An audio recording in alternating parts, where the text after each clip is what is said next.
c'est quoi le bonheur? Comment et que devons-nous faire pour être heureux et vivre dans le bonheur? Eh bien, des séminaires, des stages, des rencontres annuelles ont été initiées depuis un moment par Claude Vorian, dit Raël, fondateur du mouvement raélien. Et donc, ces rencontres-là sont aussi appelées Université du bonheur, des rencontres qui nous permettent de comprendre ou de connaître ce qu'est le bonheur. Les universités du bonheur sont simultanément organisées partout dans le monde. Et ici au Congo, c'est du 14 au 26 septembre, le 26 août dernier, à Odiba, donc hier, samedi, que les Raéliens et leurs invités se sont réunis. Yves Boni est guide évêque du mouvement raélien en Côte d'Ivoire. Mais il est avec nous ici pour en parler. Bonjour Yves Boni. Bonjour.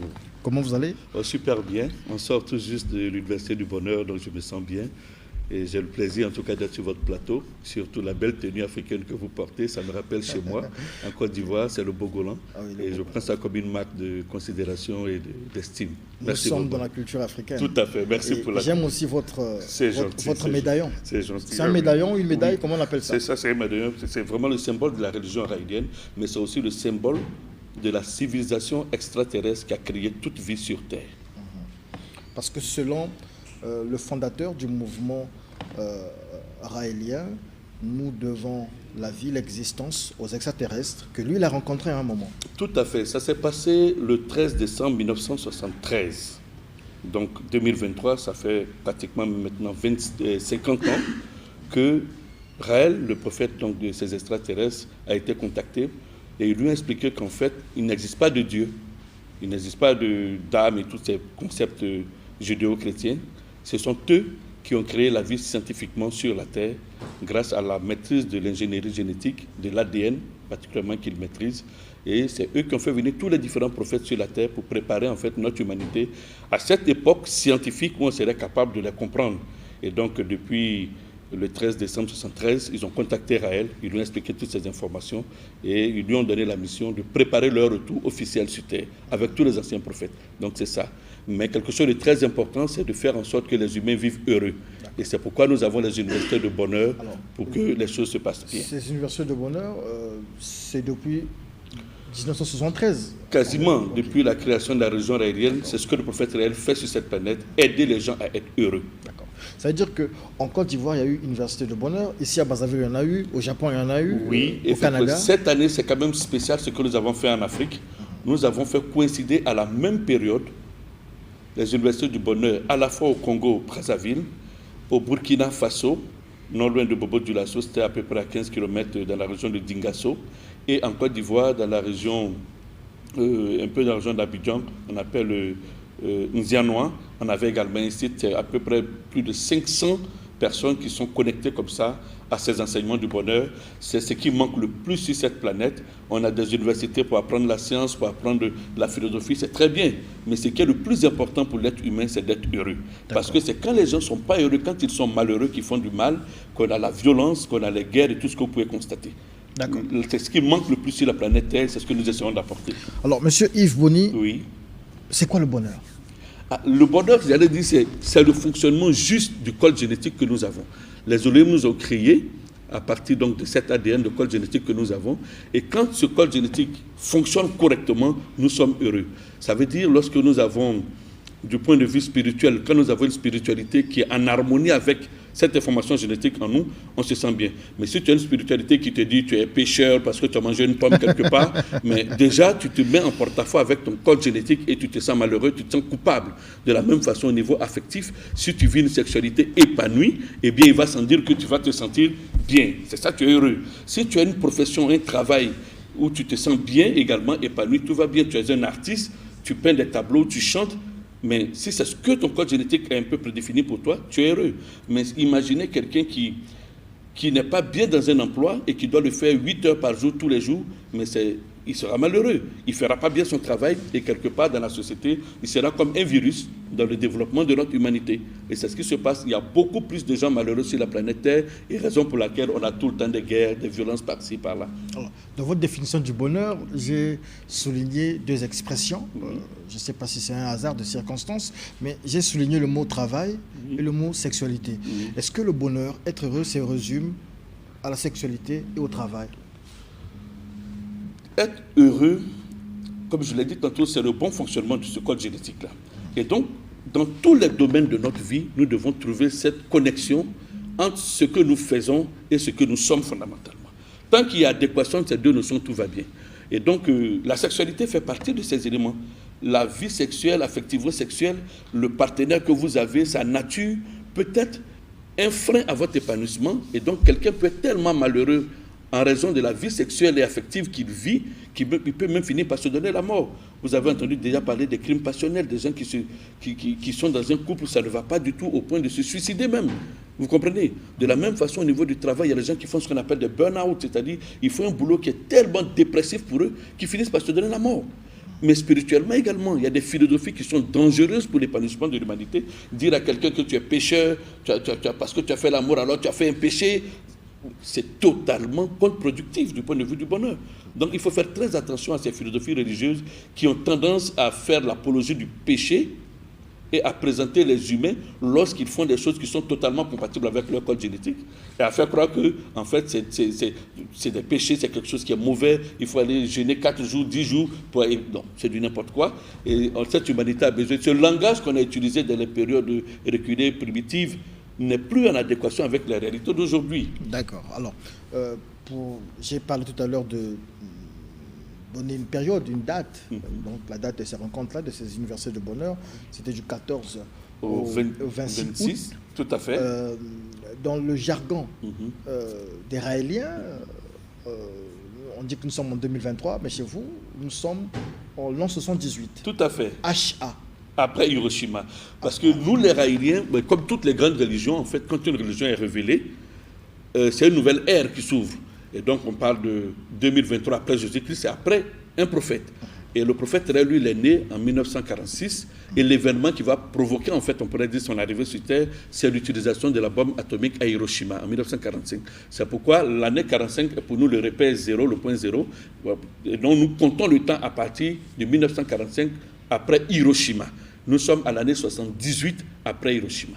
D'accord. L'an 78 après Hiroshima. Tout à fait. Et donc, j'aimerais bien savoir, c'est vrai, j'ai posé la question tout à l'heure, en Côte d'Ivoire, il y a des universités de bonheur. Pourquoi vous avez préféré venir ici, à Brazzaville, au Congo, pour célébrer ces universités? Oui, il faut dire que déjà le Congo, c'est quelque chose de spécial en Afrique. C'est un pays spécial. Les peuples d'ici, peut-être qu'on ne le dit pas suffisamment, le Congo a vraiment une position non seulement stratégique en Afrique, mais les populations jouent un rôle moteur. Et aussi dans la religion raélienne. Il faut dire déjà que c'est en 1978-79 que les messages raéliens entrent en Afrique par la porte du Congo. 78-79 de notre ère ou de votre ère? De l'ère chrétienne, j'allais dire, okay. puisque c'est ce que le commun des mortels ici connaît.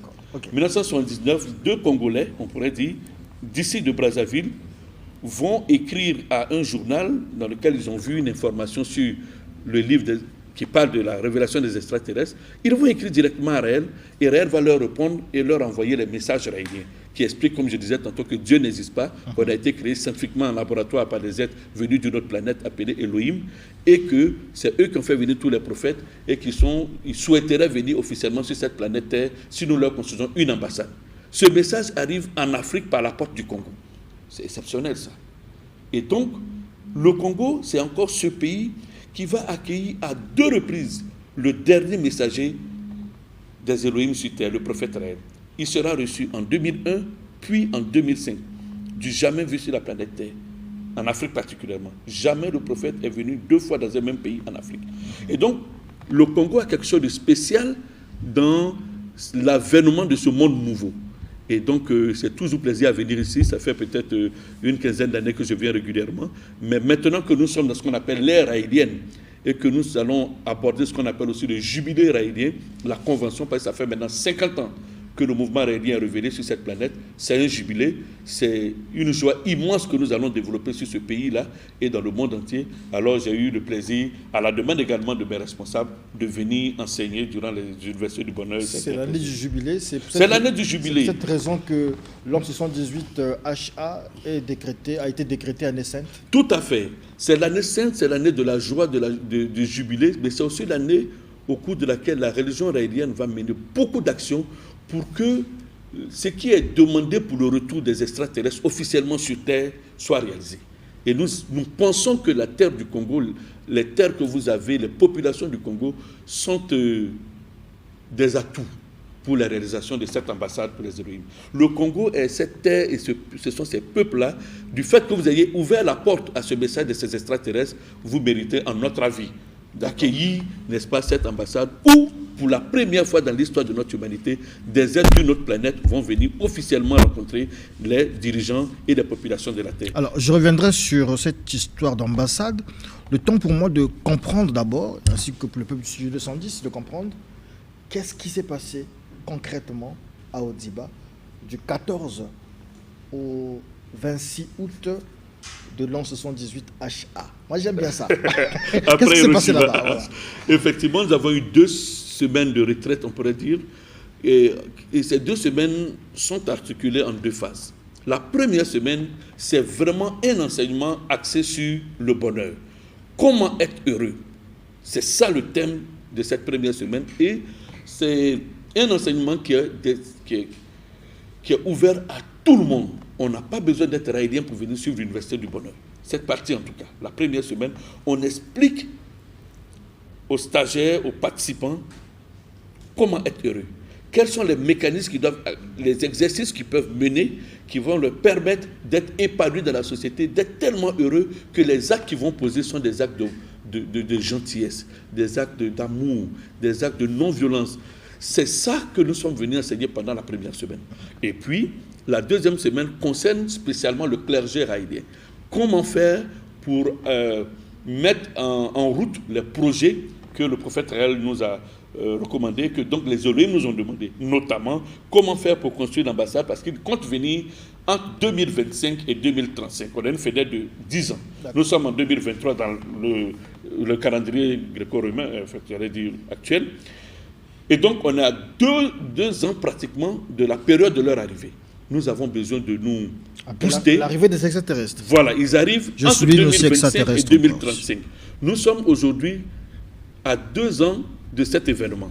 Alors, les responsables de ce clergé raélien doivent se motiver, se mobiliser pour porter ce projet de construction de l'ambassade auprès de toutes nos autorités, de toute la planète Terre, afin que les conditions nécessaires pour l'ambassade, les moyens nous les avons déjà. C'est des investissements importants que nous allons faire dans le pays qui va nous donner les autorisations pour l'ambassade. On peut parler de moyens là quand même, parce que depuis 1973 à aujourd'hui, les gens ne font que prendre de l'argent, mais après, c'est de l'argent. Est-ce que cet argent-là, c'est des milliards aujourd'hui certainement? Nous avons mobilisé suffisamment d'argent pour lancer les travaux. Il faut compter en francs CFA à peu près l'équivalent de 6 000 par là milliards que nous allons mettre dans un premier temps. Alors, l'ambassade, ça sera où? Justement, c'est ça toute la délicatesse, parce que le lieu de l'ambassade dépend des conditionnalités ou des autorisations que les dirigeants du pays vont nous donner. Par exemple, il faut ce qu'on appelle l'extraterritorialité. Ça veut dire que le terrain qu'on va acheter ou qu'on va nous donner pour l'ambassade doit bénéficier du statut d'une ambassade ordinaire. Vous pouvez faire tout ce que vous voulez là-bas. Ça veut dire que dans cette ambassade, il ne doit pas avoir, par exemple, d'ingérence militaire du pays, le pays qui accueille. Ça, c'est pour toutes les ambassades, c'est comme ça. Une espèce de Vatican. Je n'aime pas la comparaison, mais bon, je préfère une ambassade quelconque, tout simplement. Alors donc, il faudrait que le pays, que les populations aussi acceptent cet événement. Imaginez que c'est dans votre pays que des milliers de monde vont venir pour assister à l'événement mondial, j'allais dire interplanétaire, à l'échelle galactique, de l'arrivée d'un peuple extraterrestre sur une autre planète qu'est la Terre. Et c'est chez vous au Congo que ça va se passer. Ça veut dire que c'est quelque chose de grand. Il faut que des populations... J'ai l'impression que les populations ne sont pas...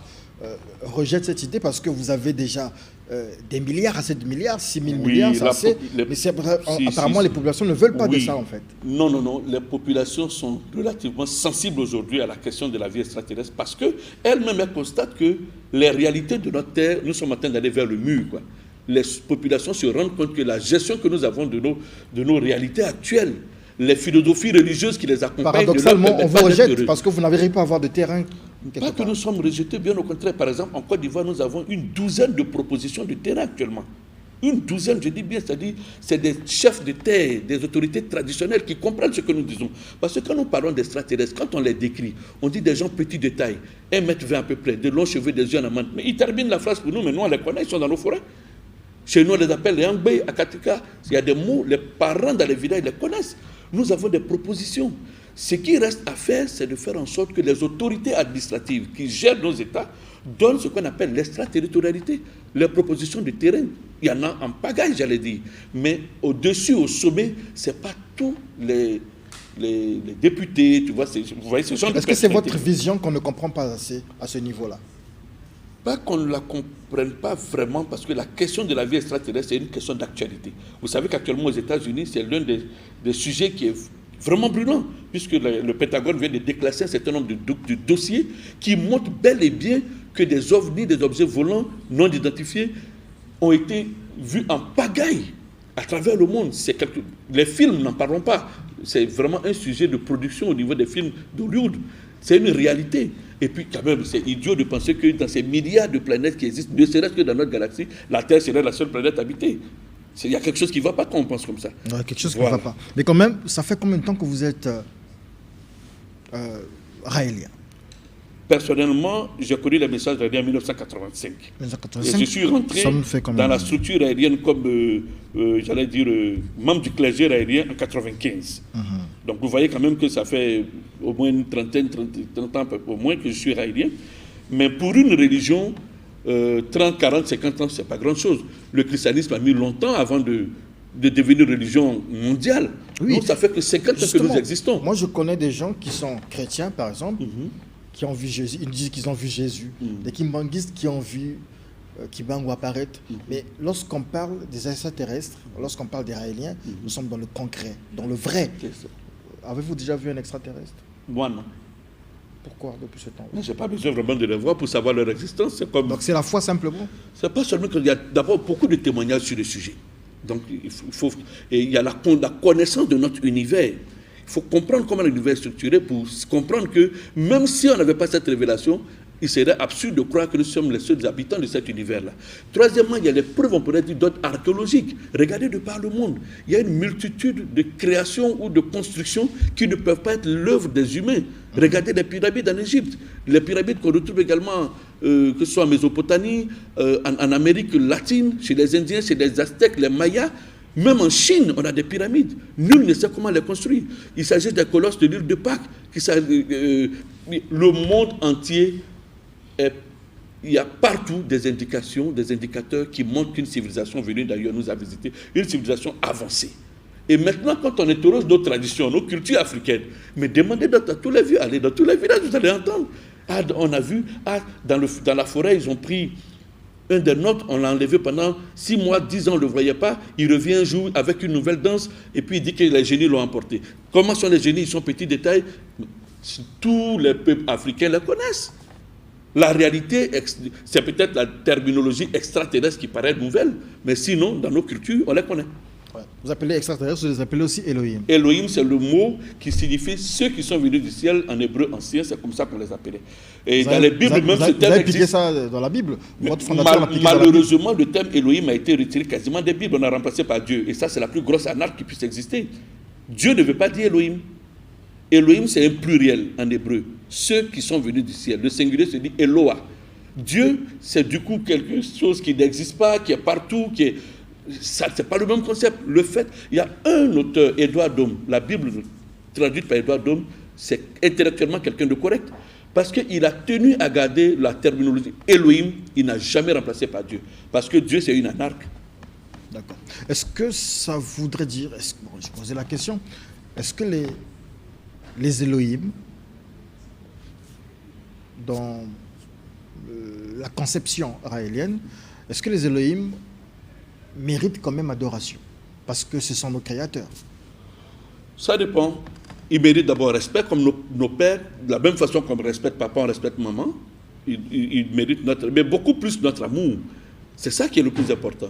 Ils nous ont créés scientifiquement, ils nous aiment, ils nous ont envoyé des prophètes tout le temps. C'est comme si un père a des enfants et les éduque progressivement. Ils ont envoyé combien de prophètes déjà? Une quarantaine. Le dernier c'est Raël. Mais toute l'humanité, c'est une quarantaine de prophètes, dont le prophète Simon Kibangou, qui est de cette région. Jésus fait partie des prophètes. Quand Jésus marche sur l'eau, vous croyez que c'est dû à quoi? C'est la technologie des Elohim. Depuis une soucoupe volante là-bas, ils annulent la gravitation de là où il met le pied, et puis ils marchent sur l'eau. On dit, les rois mages ont été guidés vers le berceau du Christ par une étoile dans le ciel. Vous croyez qu'une étoile se déplace? Vous pouvez voir ça d'ici. Ça, c'est des primitifs qui disent ça. Ce qu'ils appellent étoile, point lumineux dans le ciel, c'est une soucoupe volante avec des projecteurs qui les dirigent. On dit que Jonas a été avalé par un poisson pendant 3-4 jours là-bas, et puis on le réclasse et il commence à parler de plus de... Mais entre nous, soyons sérieux. Un poisson avec des sucres digestifs, vous pouvez rester 3 jours dans le ventre d'un poisson. Mais qu'est-ce qu'ils allaient dire d'autre, les primitifs de l'époque? C'est un sous-marin que les Orim avaient envoyé pour récupérer Jonas. Il était à l'intérieur, et la description de Jonas est intéressante. Il appelle ce poisson Léviathan. Il dit, à l'intérieur de Léviathan, dans le ventre, il y a un soleil. Qu'est-ce qu'il va dire? Vous voyez la lumière qui est là dans le studio, qui est la lumière là, dans un sous-marin. Un sous-marin. Voilà, lui il dit un soleil. Bon, quel autre mot lui peut utiliser pour traduire quelque chose qui émet de la lumière? Il dit soleil. Mais il y avait un décalage de connaissances scientifiques entre les primitifs de l'époque et la technologie des Elohim. C'est tout qu'il faut comprendre. Jusqu'avant la rencontre de Raël avec les extraterrestres ou les Elohim, nous avions une conception primitive de l'histoire de l'existence de l'humanité. Et après cette rencontre de Raël avec les extraterrestres, nous avons eu, je veux dire, la révélation de l'histoire réelle de notre humanité, tout à fait, de notre existence. C'est ça. Et donc, nous attendons les Elohim, les extraterrestres. Ils seront là dès que nous aurons fini avec l'ambassade. Tout à fait. Lorsque un grand nombre, j'allais dire, de population de la Terre serait informé de cette réalité, parce qu'il faut préparer l'humanité. Imaginez comme ça, un matin, des scouts volants descendent, et puis ça va faire un choc mental, spirituel pour tous ces milliers de personnes qui ont toujours cru. Mais nous attendons déjà, ça fait longtemps qu'on attend ça. Voilà. Nous sommes impatients. Il faut préparer le terrain pour cet événement. Ça, nous avons, pendant 50 ans, informé un peu partout, et puis je voudrais vous dire merci, vous particulièrement et Télé Congo, parce que vous avez souvent donné l'occasion aux Raéliens de s'exprimer, d'expliquer cette philosophie. Quand bien même on serait dans un pays à forte domination déiste et tout, mais je voudrais saluer cela au nom du guide continental de l'Afrique. Le Congo est l'un des pays où les Raéliens ont accès à l'information. Et donc, ceci étant, nous le faisons, nous sensibilisons, nous expliquons, pour que la population de plus en plus ait la tête levée vers le ciel, quoi. Il ne faudrait pas qu'ils soient choqués. Il faut que les jeunes d'aujourd'hui qui, vu des conditions économiques difficiles, commencent à désespérer, il faut qu'on leur dise non, ne désespérez pas. Notre humanité sera bientôt en contact avec des gens venus d'ailleurs. Les WhatsApp, on ne va pas avoir que des correspondants de notre... On aura des amis qui seront sur d'autres planètes. Ils vont venir avec leurs technologies qui vont résoudre des problèmes de la société. Les maladies, par exemple, les histoires de diabète, toutes ces maladies, mais eux, la technologie, on règle ça tranquillement. Leur héritage permettra à la Terre d'être mieux, de se porter mieux. Au niveau des populations, au niveau de l'écologie, tous ces éléments. On le souhaite, les populations le souhaitent. Et le problème, c'est qu'il y a des gens qui ont commencé à contribuer pour la construction de cette ambassade. Ces personnes sont décédées, des générations sont passées. Aujourd'hui, on est fatigué. Il y a trop d'argent. Il faut justement construire cette ambassade. On en a parlé. Mais lorsque l'ambassade la construction sera achevée, les Elohim arrivent. On les reçoit. Après, c'est quoi? Est-ce que c'est la fin du monde après? Qu'est-ce qui va se passer après? J'allais dire, c'est le début de quelque chose d'encore plus grand que ce qu'on a connu jusqu'alors. Parce qu'ils comptent recevoir dans cette ambassade tous les dirigeants des pays, les dirigeants de notre monde. Donc déjà, ça va permettre de faire ce qu'on appelle la paix mondiale. Quand ils vont comprendre tous qu'en réalité, les pays séparés, unis, c'est rien. La Terre va connaître ce qu'on appelle un genre d'unité. Un genre de gouvernement mondial va pouvoir gérer la Terre au mieux pour que chaque être humain ait de quoi se loger, se nourrir, s'habiller, se soigner, communiquer. Les besoins de base de la pyramide de Maslow doivent être résolus avec bien sûr l'aide des Elohim quand ils arrivent, pour que l'être humain soit heureux. C'est la question du bonheur que nous retrouvons là. Donc déjà, l'humanité va changer. Actuellement, il y a des gens, pendant que nous parlons ici sur Terre, qui sont en train de mourir de faim. Parce qu'ils n'ont pas eu le kwanga, que vous appelez ça, le sagasaka, ils n'ont pas eu ça pour manger. C'est pas normal. On ne peut pas être humain sur cette terre où il y a suffisamment de nourriture, mais malheureusement mal repartie. Il faudrait changer ces éléments. Donc, c'est le système capitaliste même que nous utilisons depuis lors qui va être mis en cause. Les Elohim vont apporter, avec les Raéliens bien sûr, un nouveau système de gestion économique. Un nouvel ordre mondial. C'est ça le terme là. Et dans ce nouvel ordre mondial, chaque être humain sera humain. Parce qu'actuellement, on s'appelle humain, mais on ne mérite pas cela. On n'est pas encore. J'aime bien votre définition du bonheur, parce que vous dites que le bonheur, ce n'est pas ce que nous avons, mais c'est ce que nous sommes. Nous sommes. Vous êtes, je veux dire, peut-être pas, entre guillemets, matérialiste, mais lorsque les Elohim viendront, ils viendront dans une société, dans un univers foncièrement matérialiste. Et le message des Elohim en ce moment-là, leur façon de faire, leur gouvernance, va gêner certainement ceux qui ont leurs intérêts. Les richismes. Aujourd'hui, le monde est menacé par le terrorisme. Aujourd'hui, on a vu, on lit un peu partout, on suit des documentaires, des films, on voit comment les firmes pharmaceutiques créent des virus, et créent à la fois des vaccins, des antidotes, etc.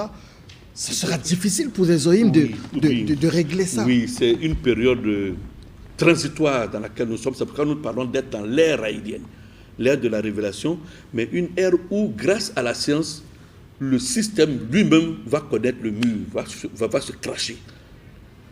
Tout ce que vous dites, tout ce que les firmes font et tout, c'est pour l'argent. C'est l'argent qui est le problème finalement de cette humanité. Justement. Et donc ceux qui aujourd'hui possèdent l'argent, ils sont de plus en plus, ils sont peu nombreux.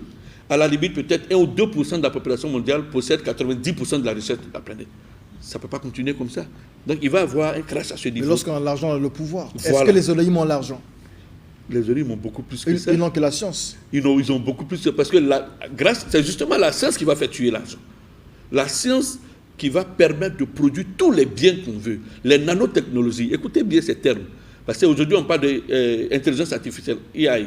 Les gens commencent à paniquer devant ChatGPT et tout. Nous, depuis 50 ans, on parle de ça. Quand ça arrive, regardez comment le téléphone cellulaire a révolutionné le monde de la communication. Mais ce qui arrive dans les 5-10 prochaines années, ça sera terrible. Donc la question de l'argent va naturellement finir par connaître ses limites. Et donc, on va devoir repenser cette société. Puisque pour avoir à manger, on pourra produire par exemple de la viande de bœuf sans avoir élevé des bœufs. Directement à partir des molécules, des atomes, on va pouvoir, c'est ce qu'on appelle la nanotechnologie, la production à l'échelle du nanomètre, donc de l'atome. Cette technologie arrive, ça a commencé déjà. L'intelligence artificielle, c'est là, aujourd'hui, c'est à notre porte. Aujourd'hui, la manière d'enseigner, il faut changer. Aller poser des questions aux élèves, n'importe comment. Il tape GPT, là, il te donne la réponse. Donc, on doit repenser cette société. C'est justement le problème de cette nouvelle société. J'ai souligné le mot terrible que vous avez prononcé tout à l'heure, parce que nous sommes dans un univers où de plus en plus, les gens veulent vivre et manger bio.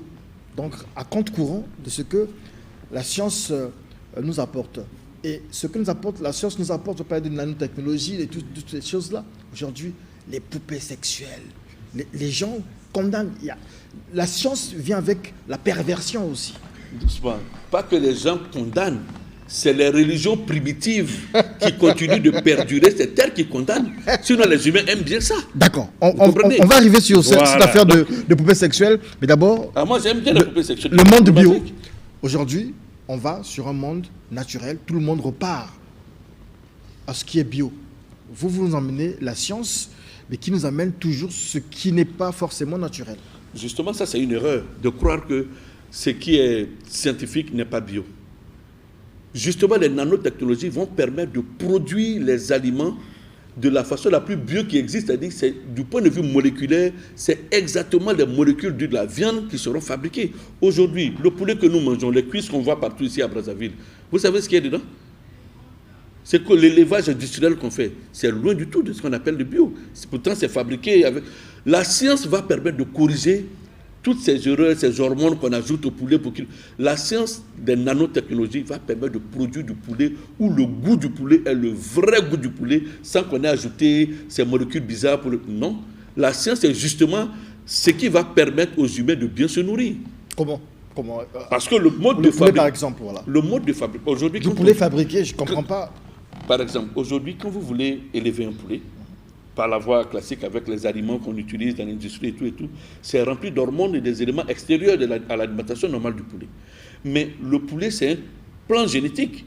La cellule du poulet, il y a une manière d'agencer les molécules, les atomes du poulet.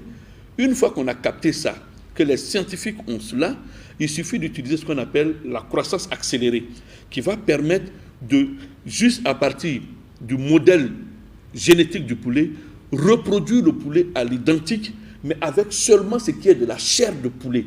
Et le goût et la saveur de tout, il sera correct, comme le poulet que nos parents élevaient il y a longtemps, avant que les balbutiements de la science... Voilà. Parce que ce que les gens font actuellement, ce n'est pas tellement la science, hein, c'est la gourmandise économique qui fait que les gens font toutes ces manipulations-là. La science, tant qu'elle n'est pas guidée par la supraconscience, quand elle n'est pas guidée par ce qu'il y a de plus élevé dans le cerveau humain, c'est-à-dire faire du bien, ce n'est pas la science. Ce que les gens font sous l'emprise de la recherche de l'argent, on crée ces vaccins ici parce qu'on a créé le virus, ça c'est pas de la science, c'est de la sorcellerie en griffe. C'est être méchant. Quelqu'un dira aussi que ce que vous allez faire bientôt, c'est de la sorcellerie. On aura des poupées sexuelles parce que finalement, on n'aura plus besoin de se reproduire. Pourquoi on n'aura plus besoin de se reproduire? Mais parce que les Elohim, avec leur science, vont faire le clonage. On va reproduire les hommes, c'est-à-dire qu'on aura des bébés, des enfants, des frères, sans avoir la formule normale. Bon, déjà, en matière de reproduction, tout ce qu'on appelle la reproduction des humains, ça fait plus de 30-40 ans que les choses ont changé. Dans la Bible, on disait, pour avoir un enfant, il faut un papa et maman. C'était la voie classique, ça. Ça, c'est ce qu'on a retenu par le passé. Ça, c'est ce qui est naturel, c'est ce qui est normal. Déjà, en 78, en 78, on a eu Louise Brown en Angleterre, un bébé éprouvette. C'est-à-dire qu'au lieu qu'il y ait rapport sexuel, c'est dans les éprouvettes au laboratoire, on a recueilli la gamète mâle, gamète femelle, on a fait la fécondation in vitro et puis ça donnait un bébé. Mais Louise Brown vit bien. Elle doit être maintenant peut-être même maman, grand-mère, tout ça, je ne sais plus très bien. Donc ça veut dire que le mode de reproduction évolue avec la science. Et il n'y a pas un mode qui est meilleur qu'un autre. La femme qui a envie de faire son bébé 9 mois, pousser tout ça pour avoir son enfant, libre à elle. Mais s'il y a une autre femme qui travaille dans le domaine de l'aviation, qui n'a pas de temps de porteur de grossesse, elle peut très bien avoir son enfant en laboratoire à l'hôpital. En fait, je me demande quelle société nous aurons. Très belle société. Avec l'arrivée de une société agréable où on souffrira. Mais parce que je comprends votre approche. Les religions primitives qui ont dominé ce monde ont toujours fait l'apologie de la souffrance. Femme, tu souffriras, tu accoucheras de la douleur, tu enfanteras. Ça, c'était à l'époque. Aujourd'hui, on peut avoir un enfant sans souffrir. Mariage entre un humain et une poupée. Celui qui a envie de faire ça, qui se sent bien dedans, c'est son problème. C'est-à-dire, la question de sexualité, c'est qu'il y a sous la ceinture, là, c'est du domaine du privé des gens.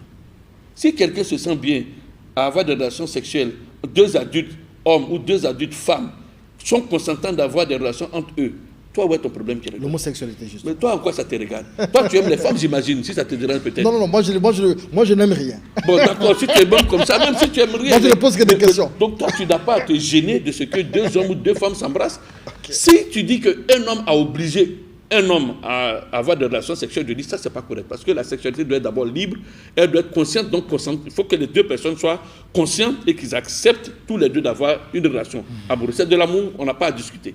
Maintenant que les deux soient de même sexe, des sexes différents, moi je n'ai rien à dire là-dedans. Je n'ai même pas de jugement de valeur à porter là-dessus.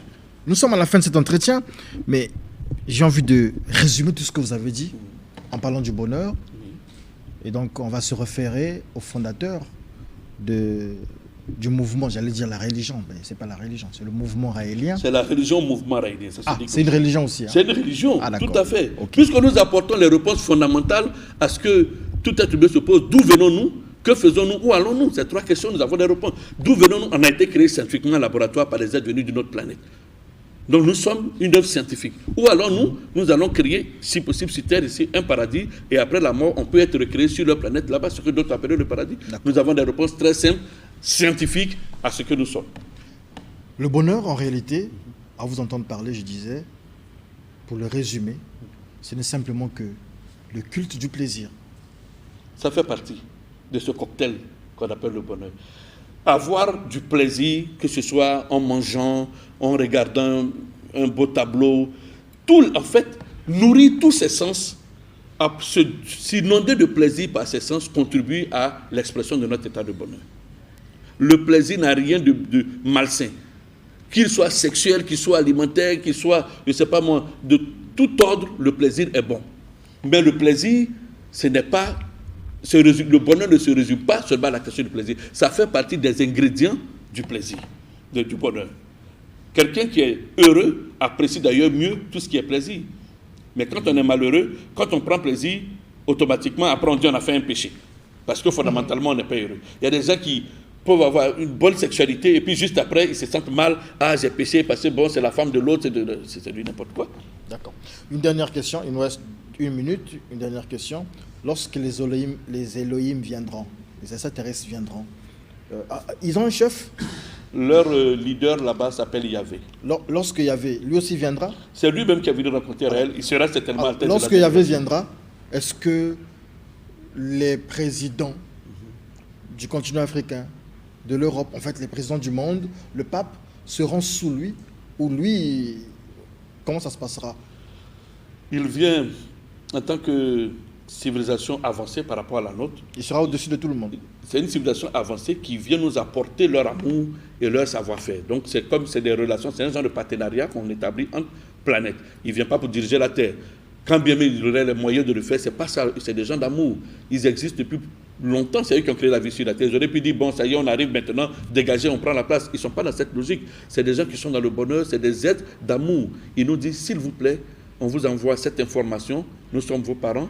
Si vous voulez bien nous accueillir, faites une petite résidence et on arrivera à vous donner notre héritage. C'est comme papa est quelque part au village, il t'a créé, il t'a mis au monde. Yahvé viendra simplement ici pour un peu comme un pèlerinage, comme des vacances, quelque chose comme ça. Voilà, pour nous apporter le plus qu'ils ont par rapport à nous. Et puis il repartira. Ils repartiront. Mais ce qui est bon, ils reviennent avec tous les grands prophètes que l'humanité a. Les Moïse, c'est pour Jésus, c'est pour ça moi je dis bien. Mais les pasteurs sont partis pourquoi? Oui, mais justement les chrétiens, les pasteurs, les musulmans, ils doivent comprendre que nous travaillons pour eux. Vous devez travailler ensemble. Parce que Jésus va revenir, disent nos frères chrétiens. Ils ne savent pas quand, ils ne savent pas où. Donc vous savez. Nous savons et nous travaillons pour ça. Okay. Nous travaillons pour eux. Merci beaucoup, Yves Boni. Je rappelle que vous êtes guide raélien. Oui. Vous revenez d'Abidjan et vous avez participé ici à Brazzaville du 14 au 16 août de l'an 78 après Hiroshima. Voilà, après Hiroshima. Ils ont parlé donc de l'Université du Bonheur. Vous nous avez expliqué ce qu'est le bonheur. Nous vous disons merci. Ça a été un plaisir pour moi et je transmettrai à Abidjan vos salutations. Merci. On vous attend là-bas. On dit comment là-bas? Bonjour. Non, Akwaba, c'est bienvenu. Akwaba, bienvenue. Bonjour. C'est tout ça le même tableau. Akwaba, ça renferme. Ok, Akwaba là-bas. Akwaba, Abidjan. Côte d'Ivoire. Et merci ici. On vous dit merci. Et à toute la communauté raélienne dans le monde, nous vous disons merci. On peut voir aussi l'affiche, là, on va montrer à notre frère Yves Boni de la Côte d'Ivoire, peut-être qu'il reviendra, l'affiche de Kama. Je voudrais juste peut-être donner les contacts du mouvement raélien ici, si vous permettez. Oui, rapidement. Le 06 869 52 16 ou le 06 815 48 49. Vous pouvez contacter le mouvement raélien au niveau local ici au Congo. D'accord, vous reprendre. Je reprends les contacts 06 869 52 16 ou encore le 06 815 48 49. Vous serez en direct avec les raéliens du Congo-Brazzaville. Merci à vous. Merci, c'était un plaisir.